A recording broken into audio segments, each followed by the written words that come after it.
Welcome again, friends, in the second session, in which we will discuss the things that remained. As we have seen previous, we discussed about the disease that affected the pleura due to the inflammation. We have seen that was caused by suppurative, it means which was called empyema, accumulation of the pus in the pleural cavity. And also we have seen about the hemorrhagic pleuritis caused by the presence of the blood in the pleural cavity. And also we have seen about the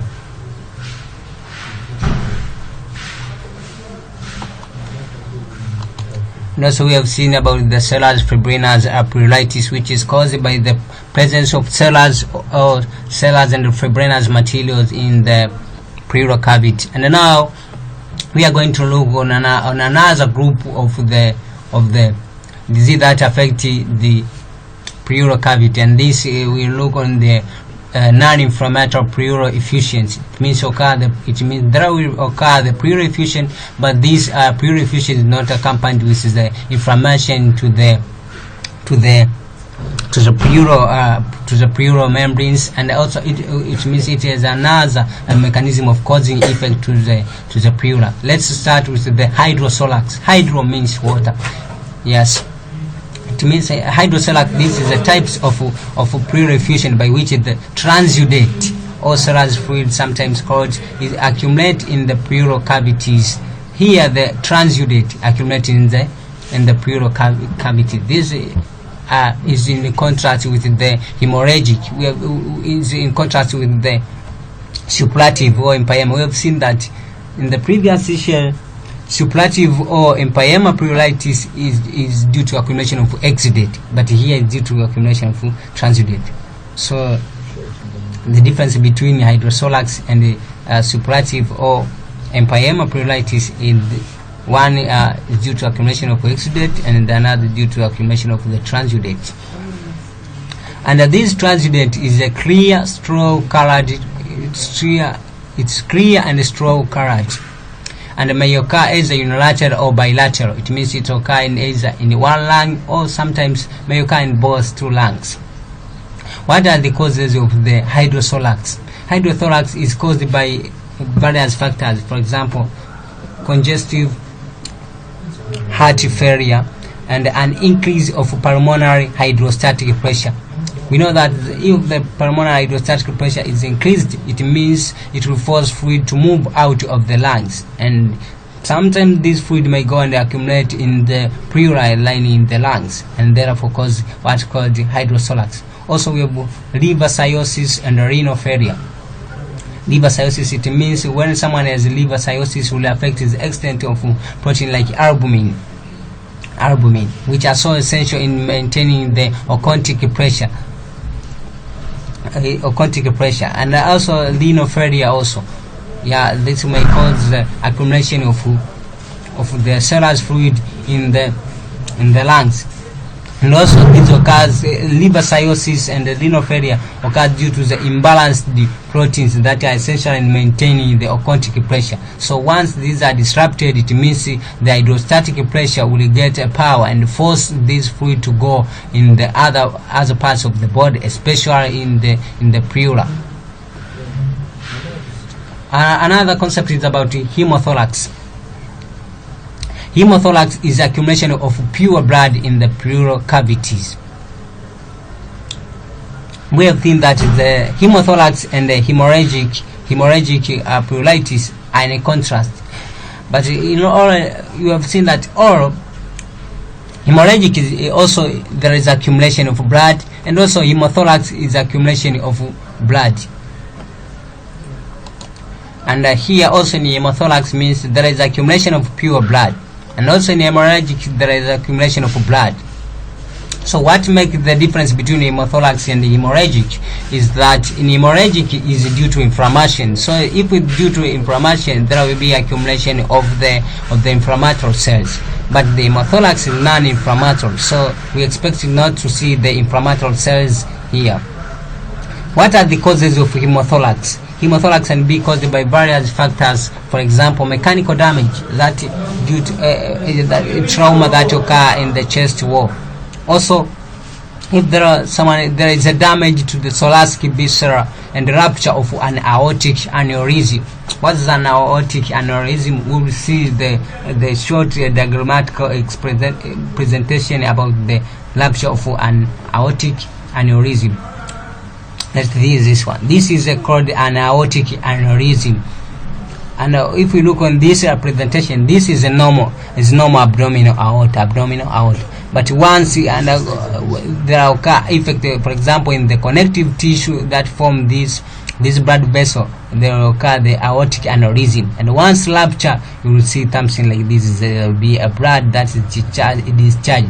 So once this blood go and accumulate in the pleural cavity, someone experience what's called hemothorax.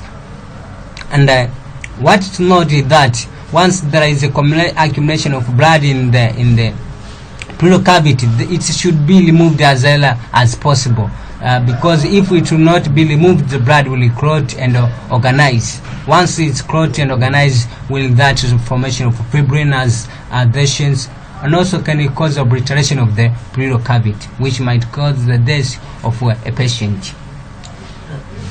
Also, another non-inflammatory pleural effusion condition is chiral thorax. Chiral, it means the accumulation of milky fluid, and this is usually from the lymphatic origin. It means originate from the lymphatic. What are the causes of the chiral thorax? Is mostly that from the rupture of the thoracic duct, either by the trauma, or sometimes there occur an obstruction that is caused by the tumor to this thoracic duct. And once a rupture occurs, it means the fluid can go and accumulate in the pleural cavity. Once it accumulates in the pleural cavity, cause a condition what is called a chiral thorax. Another condition is a pneumothorax.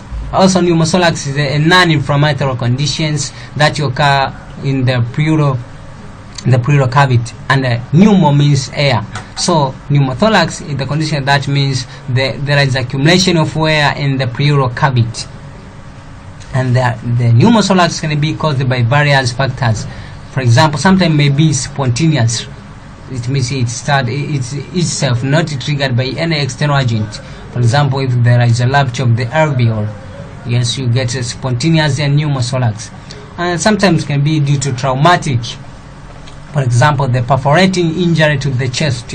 The perforating injury to the chest is suppose someone is injured by a knife, and once the knife penetrates up to the chest, and it can cause the entry of air from the surrounding into the pleural cavity, hence someone experiencing pneumothorax. Also, surgery can cause the entry of air from the surrounding into the pleural cavity.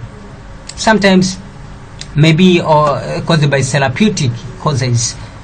For example, once a method used to deflate the lung to favor healing of TB patients, this also may cause the pneumothorax. What are the effects of the pneumothorax? The small amount of air. If there is a small amount of air that entered in the pleural cavity, actually will be reabsorbed, or undergo the resorption, what's called resorption, and then consequently there occur resolutions. But we call once the air accumulates in the pleural cavity, can cause dyspnea and pain. Someone experiences a high difficulty in breathing and pain, and this is because of the accumulation or the presence of air in the pleural cavity that cause difficulty in exhaling and inhaling air. Another can cause the lung collapse and the pulling of the mediastinum to the affected site. If it occurs bilateral, sometimes may cause the mediastinum to be pulled to an affected site. And also lung collapse. Lung will collapse due to compression caused by the air that is present in the pleural cavity.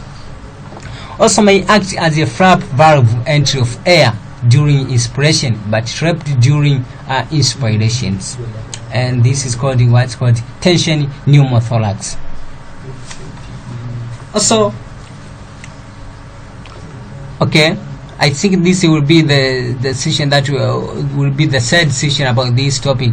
Let's stop here in the tumors of the pleura, and in the third session we will look about the tumor that affects the pleura.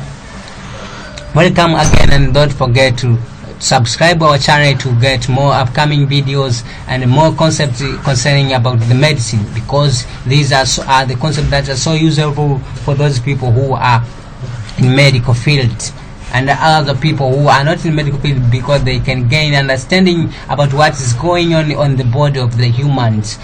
Thanks. Welcome again.